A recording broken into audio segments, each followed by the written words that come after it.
우리는 지난 시간에 에베소서 1장 18절의 말씀을 묵상하던 중에 시간상 멈추게 되었습니다. 에베소서 1장 18절의 말씀을 다시 한번 같이 읽도록 하겠습니다. 시작.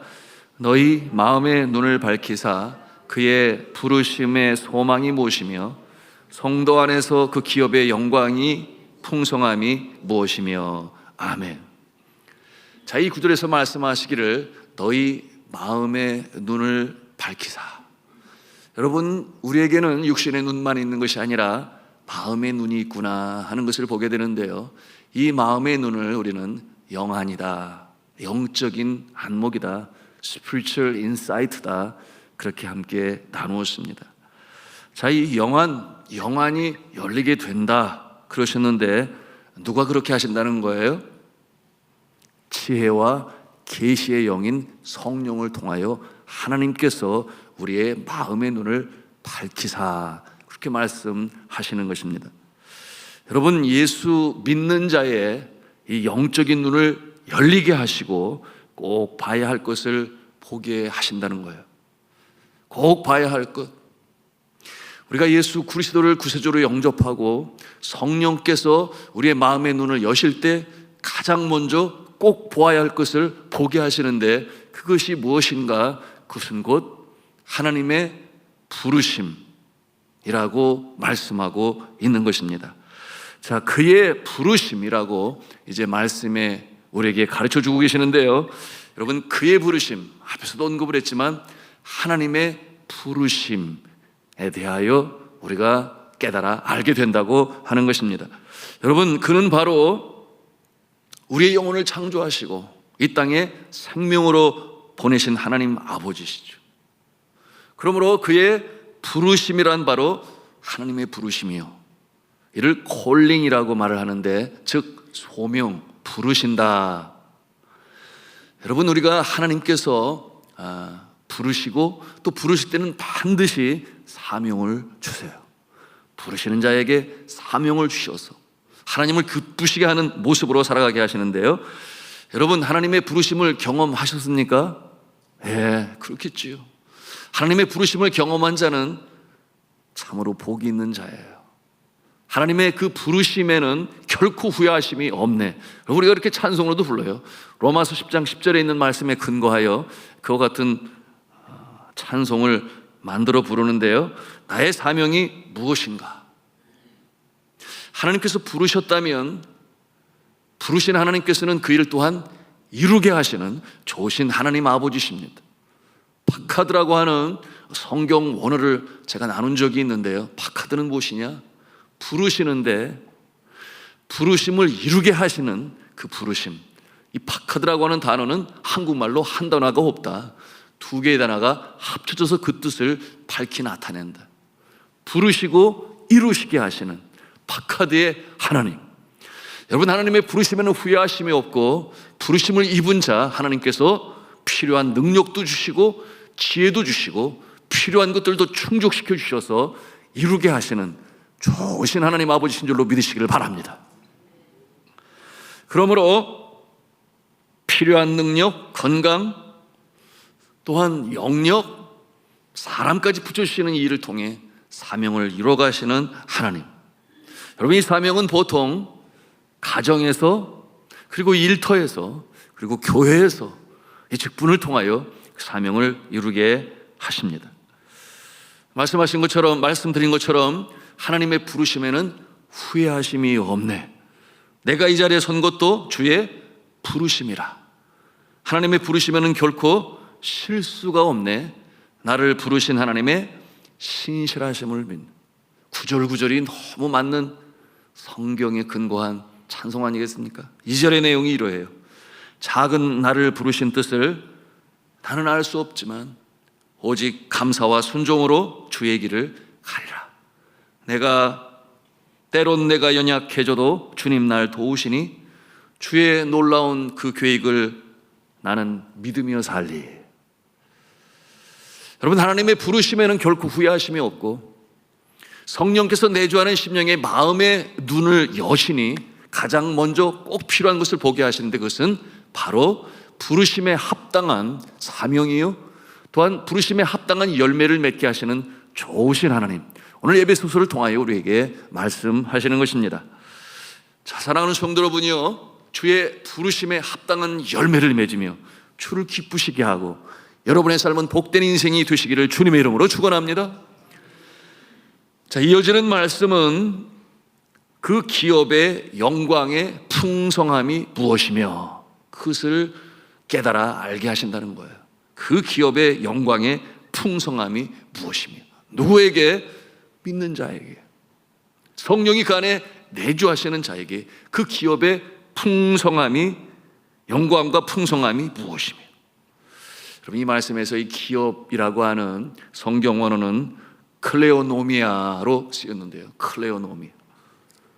여러분 이 단어의 어원이 어디에서 오는가? 구약시대 야곱이 그의 자녀들을 위하여 한 명씩 불러서 복을 주고 그들은 이제 약속의 땅 가나안 땅에 12지파가 되는 놀라운 역사를 이뤄갈 때 그 12지파가 되는 복, 거기에서 바로 이 클레오노미아가 사용했어요. 그 복은 어떠한 복이냐? 땅의 복이요, 자손의 복이요, 민족의 복이요, 그리고 장수의 복입니다. 자, 이 클레오노미아, 이 기업의 영광, 영광의 풍성함. 자, 이와 같은 이 복이 보통 세상 사람들이 바라고 추구하는 복인데, 그런데 지난 시간에 나누었습니다. 이 복의 확대가 이루어지게 되었으니 이 땅에 강림하신 예수 그리스도께서는 그 복을 확대하여 신령한 복에 대해서 말씀하셨습니다. 그 신령한 복은 무엇이라고 그랬어요? 예수 그리스도께서 말씀하셨으니 산상수훈을 통하여 8가지의 복으로 또한 축약하여 말씀하셨습니다.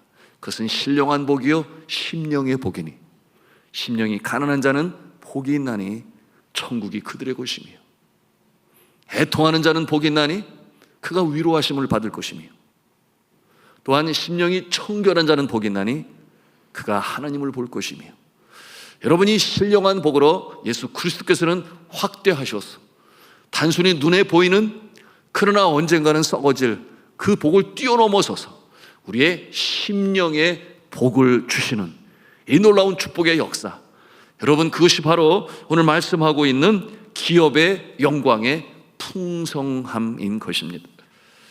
이 신령한 복으로 인해서 기업의 영광의 역사가 풍성히 나타나는 것이죠. 누구에게 그렇게 나타난다는 것이에요? 성령으로 충만하여 성령의 은혜 가운데 살아가는 자에게 주님께서 이와 같은 복을 주신다 하는 것이에요. 자, 그러니 기업의 영광, 이것은 무엇인가? 새하늘 새 땅의 백성으로 광야와 같은 인생, 전쟁터와 같은 세상, 그러나 이 땅에서도 하늘의 양식으로, 하늘의 기업으로, 신령한 기업으로 살아가게 하신다 하는 것입니다. 여러분 이와 같은 모습을 바라볼 때 우리가 넓은 문을 찾고 넓은 길을 쫓는 세상 사람들의 모습, 또한 우리도 그것을 아예 싫어하는 것은 아니에요. 그럼에도 불구하고 동시적으로 우리가 추구할 것이 있으니 신령한 복이다. 먼저는 내 심령 가운데 하늘의 양식, 하늘의 평강으로 채워져야, 그래야 주님이 주시는 자손도 땅도 민족도 주의 영광으로 나타날 수 있다. 믿으시면 아멘 하시기 바랍니다. 한쪽으로만 치우쳐서 그러지 못한 모습은 결국 멸망에 떨어지게 될 것이다. 그렇게 주님께서 경고하셨습니다.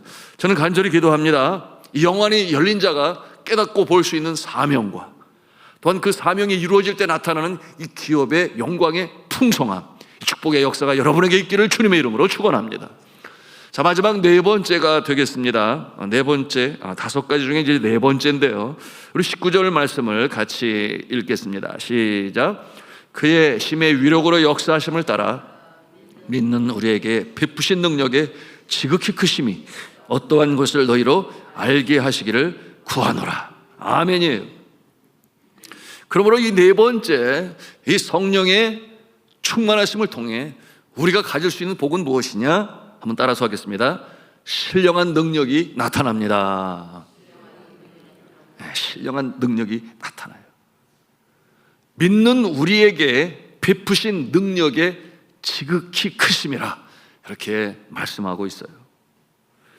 이는 앞서 말씀을 드렸던 것처럼 사도 바울이 삶으로 체험으로 경험한 것을 나누는 것이에요. 에베소 교회 교인들이 당시에 로마 황제였던 네로 황제의 핍박으로 말미암아 어려움 속에 있을 때, 주눅들고 두려워하고 불안 속에 있을 때 이 에베소서 서신을 보냅니다. 그런데 그처럼 두려워하고 불안함 속에 살아갈 존재가 아니다. 믿는 자에게는 하나님께서 주시는 이 신령한 능력이 나타나게 되니 자신이 경험한 바를 이제 에베소 교회 성도들과 나누는 것이에요. 여러분, 그가 사역 감당할 때 얼마나 놀라운 능력들이 나타났습니까? 여러분, 사도행전 19장 11절의 그 단편적인 모습을 소개하자면, 하나님이 바울의 손으로 놀라운 능력을 행하게 하시니 심지어 사람들이 바울의 몸에서 손수건이나 앞치마를 가져다가 병든 사람에게 얹으면 그 병이 떠나고 뿐만 아니라 악귀도 떠나니라. 그러므로 그 에베소 지방에 많은 주술사들이 그 마술에 관한 책들을 다 태워버렸다 그랬어요. 치유의 역사, 축사의 능력, 복음 전할 때 수많은 영혼들이 돌아오는 역사, 이처럼 신령한 능력이 나타난다고 하는 것입니다. 저는 24년간 선교제 사역을 감당하면서 정말 크고 작은 놀라운 하나님의 손길을 체험할 수 있었습니다. 하나님의 권능, 때로는 기적과 같은 역사도 체험할 수 있었는데요, 물론 고국에 들어와서 사역하는 목회 현장에서도 이와 같은 모습을 경험하며 하나님께 감사합니다. 기도함으로 인하여 이제 태어난 지 얼마 안 됐죠. 아가가 울어요. 아기가 우는 거는 뭐 필요한 것이서 우는 건데, 그런데 배가 부르도록 젖을 먹이어도 울어요. 왜 우는지 이유를 몰라요. 너무 자주 울어요. 심하게 울어요. 그 나중에 확인을 해보니까 이 아가가 언제부터인지는 모르지만 이 대퇴부와 다리가 연결되는 이 뼈가 퉁그러져 있는 거예요. 제대로 붙어 있어야 되는데 퉁그러져 있는 거예요. 이것이 나중에 알게 되니 제 손을 잡고 할머니가 얼마나 엉엉 울었는지 몰라요. 그걸 모르고, 왜 우는지를 모르고, 그래서 병원에서 세운 것은 수술을 해서 제대로 마치도록 그렇게 해야 되는데 2시간 이상 걸리는 그런 수술이 준비되었어요. 그리고 이 일을 놓고 저도 기도하고 우리 장로님과 또한 우리 성도님들, 본인은 말할 것도 없지요. 가족은 간절히 주님 앞에 기도하게 되는데 수술실에 들어가서 30분 만에 나왔어요. 어떻게 그런 역사가 나타날 수 있는가? 수술 바로 직전에 이 수술 집도할 의사 선생님이 한번 손으로 맞춰줄 수 있다면 굳이 수술로 가지 않으면 큰 기적 같은 일인데, 그래서 손으로 맞춰보려고 했는데 그게 딱 맞아 들어간 거예요. 그러니 수술할 필요가 없게 된 거예요. 그래서 고정시킬 수 있는 고정장치를 하고 결국 수술도 하지 않고, 여러분, 그 일이 그렇게 해결이 되었는데 벌써 몇 년이 갔지요. 이제는 초등학생이 되어 아주 예쁘게 잘 자라나고 있습니다. 할렐루야 아닙니까? 세상 사람들은 우연히 그렇다라고 말을 하지만, 그러나 하나님의 역사하심 속에는 우연이 없어요. 하나님께서는 기도를 통하여 그의 신령한 은혜의 풍성함의 능력으로 나타나시는 줄로 믿으시기를 바랍니다. 그런가 하면은 10만 명 중에 2명 정도로 걸리게 되는 이 증후군이 있는데 길링발의 증후군이라고 그래요. 이식기병에 걸린 성도님, 제가 가서 보니까 이 호흡이 힘들어 파이프를 넣는데 목구멍을 통해 폐까지 연결이 되고, 심한 기침으로 침대가 출렁출렁이는데 혈압이 오르고 발은 마비가 되고 말은 어눌해지고, 제가 중환자실에 들어가서 기도를 할 때 마음이 너무나 안타까운 거예요. 그래서 기도를 하려고 하는데 제 입에서는 찬송이 나왔습니다. 좋으신 하나님, 좋으신 하나님, 참 좋으신 나의 하나님. 이 찬송이 나오는데요, 제가 이렇게 찬송을 했어요. 우리의 질병을 치유해 주시는 참 좋으신 나의 하나님, 찬송이 먼저 나오는 거예요.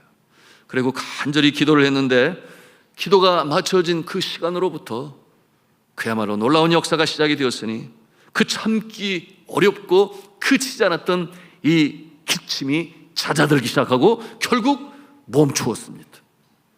얼마나 회복 속도가 빠른지 의사 선생님들이 깜짝 놀랐다고 그랬어요. 물론 하나님께서 우리 권사님 사랑하시기 때문에 친히 어루만지시고 고쳐주신 것이죠. 성도 여러분, 하나님께서 기적을 베푸실 때는 분명한 이유가 있는 것입니다. 먼저는 그 어려운 상황에서 긍휼을 베푸사 주의 권능을 보여주시는 것이요, 또한 그 놀라운 그 기적과 같은 이 역사를 통하여 기도하는 자의 연약한 믿음을 더 강하게 세우시기 위하여 그와 같은 역사를 이루시는 것이죠.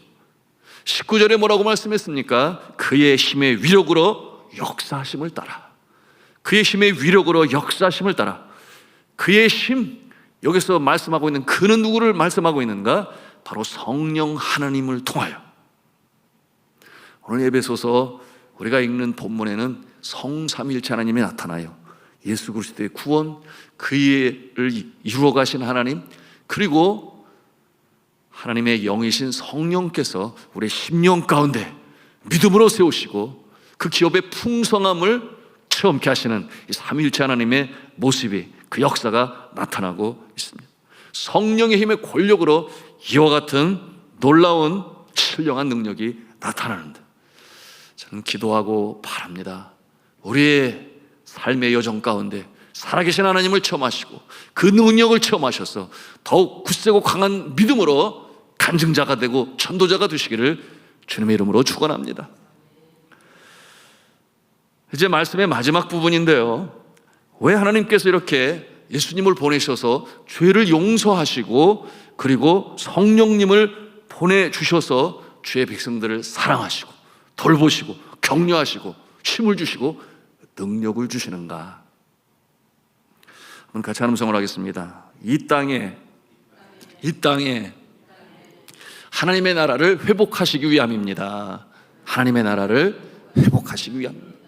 이 땅에 하나님의 나라를 회복하시기 위하여 하나님께서는 이처럼 예수 그리스도를 통하여 우리를 구원하시고 뿐만 아니라 신령한 능력으로 승리하며 살아가게 하시니 뜻이 하늘에서 이룬 것 같이 이 땅에서도 이루어지기를 오늘도 우리는 기도를 해요. 그 기도를 누가 가르쳐 주셨어요? 예수 그리스도께서. 그 에덴 동산에서의 아름다운 그 모습이 다시금 이 땅에 회복되게 하시기 위하여 하나님께서는 포기하지 아니하시고 죄인을 부르시고 예수 그리스도의 보혈로 용서하시고 뿐만 아니라 능력을 주셔서 이 땅에 다시금 그 아름다운 창조의 회복의 역사가 나타나기를 위하여 하나님의 나라가 확장되기를 위하여 이처럼 우리에게 복을 베푸시는 줄로 믿으시기를 바랍니다. 이 신앙의 가장 기본 원리를 우리는 잘 알아야만 돼요. 에덴 동산 타락 이후로 세상의 공중 권세 잡은 이 사단과 마귀, 귀신, 그 괴계 속에 도덕이 타락하고 영적으로 무지해지고 그런가 하면 이 사회에 나타나는 여러 그 현상, 병리 현상들이겠죠. 악독업자가 순전하고 힘없는 자들을 갈취하고 병든 사회는 계속됩니다. 세상은 과거보다 돈을 잘 벌고 또한 경제적으로 성장하여 GNP는 올라가는데 이 땅에 평화가 있습니까? 안정이 있습니까? 오히려 어둠이 쳐들어가는 이 세상을 바라봅니다. 전쟁이 그치지가 아니에요. 중동이 얼마나 긴장 속에 지금 있습니까?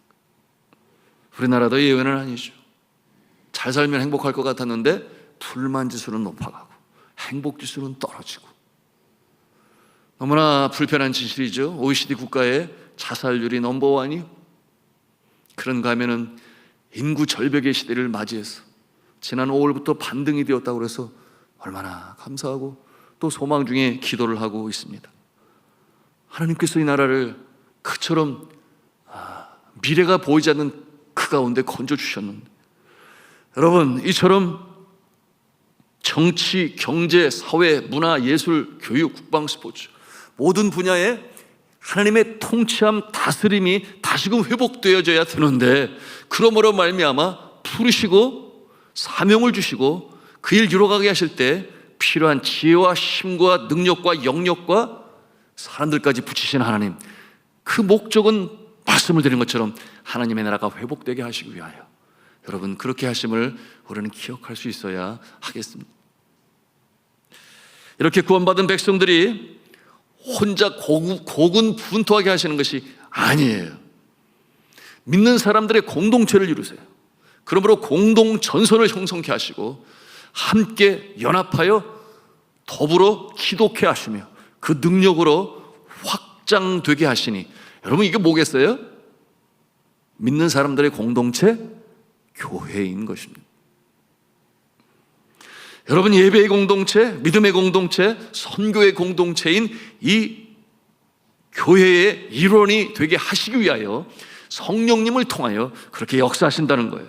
자녀들을 부르시고 지키시고 돌보시고 능력 주셔서 주의 몸된 교회가 더욱 든든히 평안히 서가게 하시니, 여러분 바로 이 교회의 목표가 무엇인지 우리는 벌써 알 수 있는 것이죠.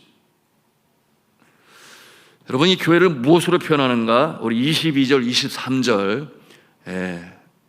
우리 1장의 결론으로 주시는 말씀인데 우리 같이 읽도록 합니다. 시작. 또 만물을 그의 발 아래 복종하게 하시고 그를 만물 위에 교회의 머리로 삼으셨느니라.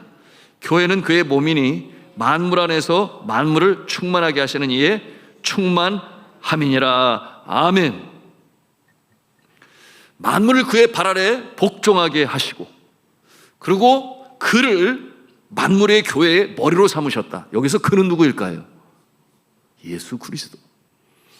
하나님의 계획하심, 그리고 예수 그리스도를 교회의 머리로 삼으시고 교회가 든든히 서가게 하실 때에 성령으로 역사하시고, 바로 이 삼위일체의 역사가 나타나 여러분 이처럼 하나님의 선하신 뜻을 이루시는데, 그것은 교회를 통하여 만물 안에서 만물을 충만케 하시는 자의 충만이심이라.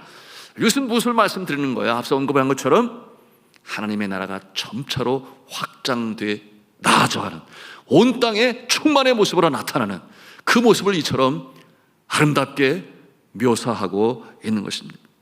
그러므로 말씀드린 것처럼 태초에 하나님의 그 영광의 역사, 하나님의 창조하심의 아름다움, 이것을 다시금 회복시키시는데, 여러분 그때로부터, 언제로부터? 예수 그리스도께서 이 땅에 강림하신 그때로부터. 그러므로 오스타카 쿨만이라고 하는 신학자의 표현에 하면 already but not yet, 이게 무슨 말인가 하면 이미 그러나 아직, 그런 뜻인데, 예수 그리스도께서 이 땅에 강림하심으로 하나님의 나라가 힘차게 확장돼 나가게 되었는데, 회복의 역사가 일어나기 시작했는데, 그러나 아직은 완전하지는 않다. 이 하나님의 나라는 점차적으로 점진적으로 이루어져 가고 있다. 그리고 이 일에 부름을 받은 자들이 있다. 그것이 바로 교회예요. 성도들이다. 그 언제 완전히 이루어질 것인가? 예수 그리스도께서 이 땅에 다시금 재림하시는 그날에 완전히 이루어지게 되어서, 그러므로 창조와 타락 이후의 회복, 그리고 영화, 이와 같은 단계로 이 세상의 역사는 전진해 가고 있는 것입니다. 에베소서 1장을 마감하면서 그렇구나, 그러므로 교회가 세워졌구나, 그리고 그 일에 우리는 부름을 받았구나, 믿음의 사람으로 가정에서 일터에서, 그리고 주의 몸된 교회에서 주시는 성령의 능력의 역사로 충만함을 받았어. 이 새벽에도 기도할 때 그 능력으로 다시금 일어나 놀라우신 하늘의 신령한 은혜로 체험하시고, 또한 그 능력으로 승리하며 전진해 나가시기를 저는 주 예수 그리스도의 이름으로 축원합니다.